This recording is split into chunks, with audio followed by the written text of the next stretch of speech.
বিয়ে বাড়িতে গেছো অথচ চিকেন পকোড়া কেউ খাওনি, এমন মানুষ কজন বা আছে? তাহলে চলো আজকে বেশি কথা না বাড়িয়ে বিয়ে বাড়ির মতো মুচমুচে চিকেন পকোড়া কিভাবে বানানো হয় আজকে সেই রেসিপিটাই তোমাদের সঙ্গে আমি শেয়ার করি। আজকের এই রেসিপিটা বানানোর জন্য আমি এখানে নিয়েছি 2 কেজি বোনলেস চিকেন, যেটাকে আমরা 15 থেকে 16 গ্রামের পিস করে কেটে নিয়েছি।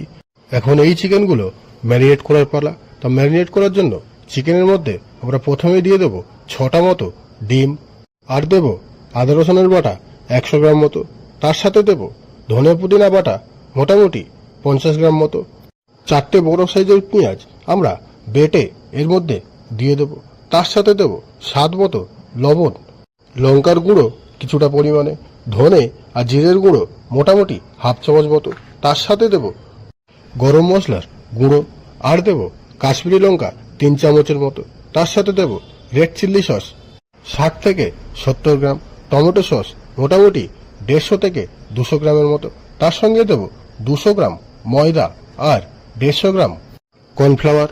এগুলোকে দিয়ে ভালো করে ম্যারিনেট করে প্রায় 30 মিনিট মতো রেখে দেবো। তারপরে মিডিয়াম গরম তেলে এক একটা করে চিকেন আমরা ছেড়ে দেবো।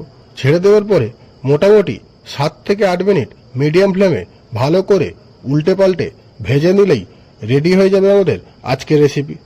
তো বন্ধুরা, আজকের এই চিকেন পকোড়া রেসিপিটা তোমাদের কেমন লাগলো অবশ্যই কমেন্ট করে জানিও।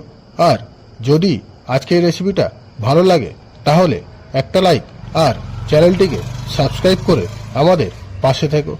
চলো দেখা হচ্ছে নেক্সট কোনো ভিডিওতে নতুন কোনো রেসিপি নিয়ে। টাটা।